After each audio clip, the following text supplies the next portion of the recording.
네, 오늘 오후 예배는 특별히 수험생을 위한 축복 안수 기도회로 진행이 됩니다. 우리 수험생들을 위해서 사랑과 격려와 그리고 칭찬과 위로를 할 수 있기를 바라며 기도 받을 때 하나님께 용기를 얻고 기도하는 모든 기도 제목들이 이루어질 수 있는 귀하고 복된 시간이 될 수 있기를 축복을 드립니다. 우리 친구들 아멘 해주세요. 축복을 드립니다. 아멘. 네. 자, 그러면 옆에 분들과 이렇게 인사하도록 하겠습니다. 당신은 하나님의 사람입니다. 그리고 이렇게 한 번 더 인사해 주십시오. 너 하나님의 사람아. 네.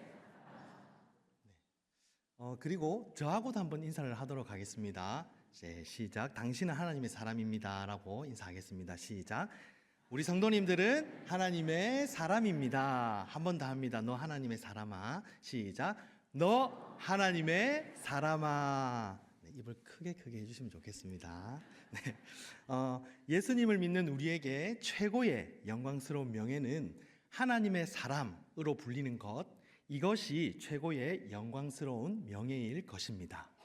11절을 보면 사도 바울은 앞서 언급했던 이단들과 대조되는 디모데를 가리켜 너 하나님의 사람아 라고 부르고 있습니다.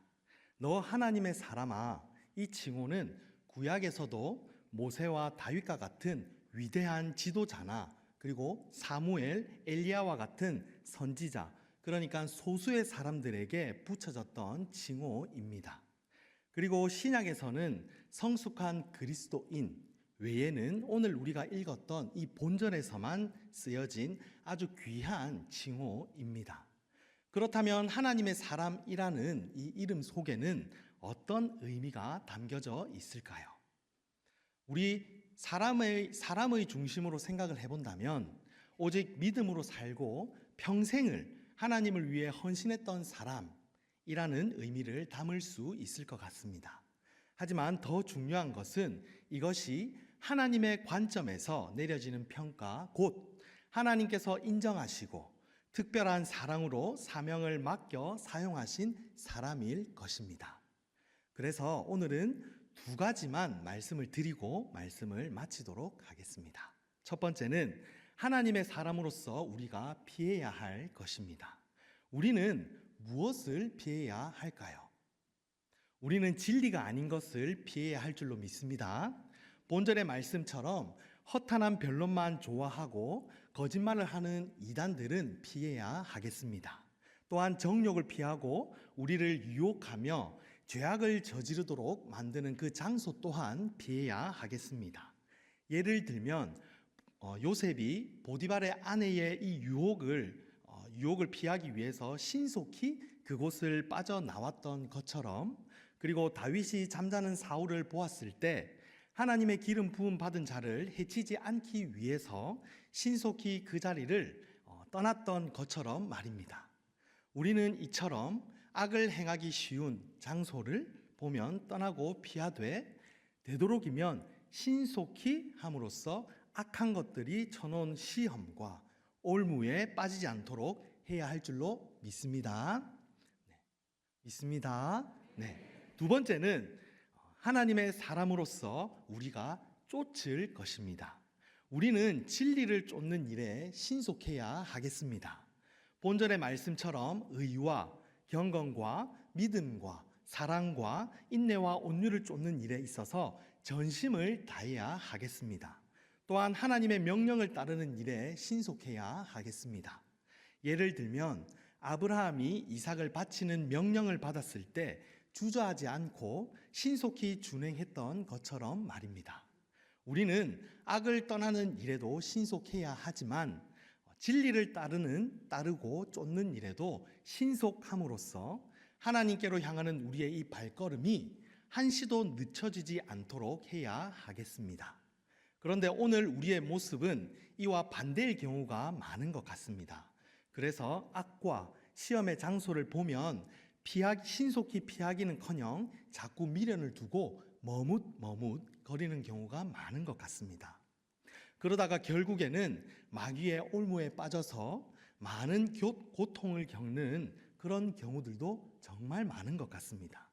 또 진리와 명령을 따름에 있어서도 신속할 때보다는 느릴 때가 더 많은 것 같습니다. 그래서 즉시 수행하기보다는 게으름뱅이처럼 이리저리 미룰 핑계거리를 찾기에 더 바쁜 것 같습니다. 세상은 날마다 부흥하는데도 우리의 신앙은 항상 제자리 걸음입니다. 우리 모두는 다시 한번 새롭게 하고 자세를 가다듬어야 하겠습니다. 우선 피할 악과 쫓을 진리에 대한 구별을 분명히 해야 할 줄로 믿습니다. 그런 후에 악을 피함에 있어서나 진리를 행함에 있어서나 신속한 모습으로 전심을 다함으로써 사도 바울이 외쳤던 것처럼 내가 전심으로 천국을 향해 달렸으니 내 앞에는 영광의 면류관만이 남았도다 라는 승리의 외침을 소리 높여 외칠 수 있는 자랑스럽고 영광스러운 우리 상남의 모든 성도님들, 그리고 오늘 특별히 귀한 우리 수험생들이 다 될 수 있기를 주님의 이름으로 축원드립니다. 12절 말씀에 보면 사도 바울은 디모데에게 믿음의 선한 싸움을 싸우라고 명령하고 있습니다. 여기서 싸움 혹은 싸우다라는 말은 원래 상을 얻기 위해서 경쟁하는 것이라는 뜻을 가지고 있습니다. 때문에 학자들 가운데에는 운동 경기를 염두에 둔 표현이라고 해석하는 사람들도 있습니다.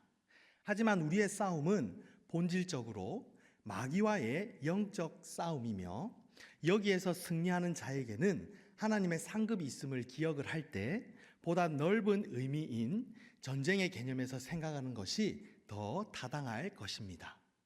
지금 사도 바울은 그리스도의 군사로 부름받은 디모데를 향해서 받은 사명과 명령을 지켜 전심으로 영적 싸움을 계속할 것을 명하고 있는 것입니다.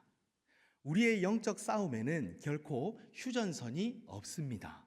마귀는 우는 사자와 같이 삼킬 자를 찾아 온 땅을 돌아다니는 존재라고 하였습니다.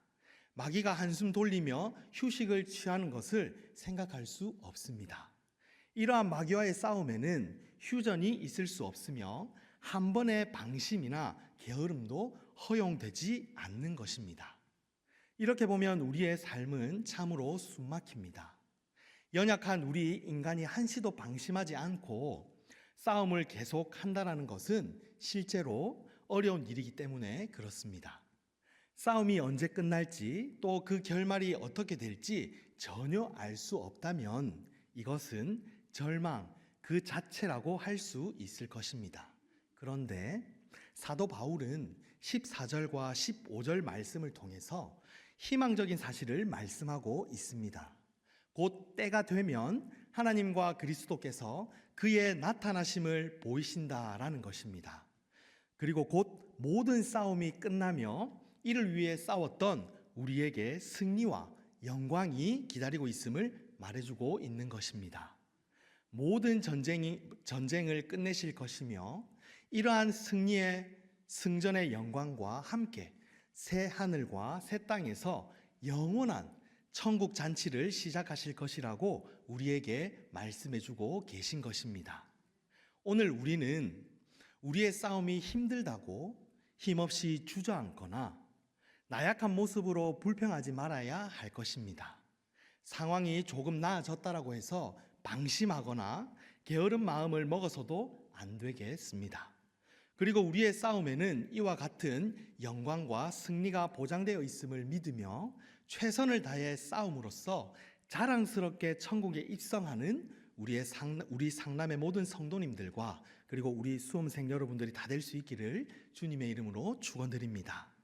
사도 바울은 믿음의 아들 디모데를 하나님의 사람이라고 부르며 하나님의 사람이 마땅히 해야 할 것들에 대해서 교훈하고 있습니다. 거짓 교사를 피하고 의와 진리를 쫓으며 하나님께서 나타내심을 보일 때까지 받은 명령과 선한 증인의 사명을 완수하라는 것입니다. 현재를 살아가는 우리를 향한 명령이기도 합니다. 따라서 우리는 이 땅에서의 시간을 헛되이 보내지 말고 오늘 본문의 교훈대로 죄악과 거짓을 멀리하고 오직 의와 진리를 따라 받은 명령과 증인으로서의 사명을 감당하기 위해서 최선을 다해야 하겠습니다. 그래서 하나님과 사람들로부터 진정한 하나님의 사람이었다는 칭찬을 들을 수 있기를 주님의 이름으로 축원을 드리며, 때가 되면 그 모습을 나타내실 하나님과 그리스도를 함께 맞이하는 우리 모두가 되실 수 있기를 예수님의 이름으로 축원드립니다.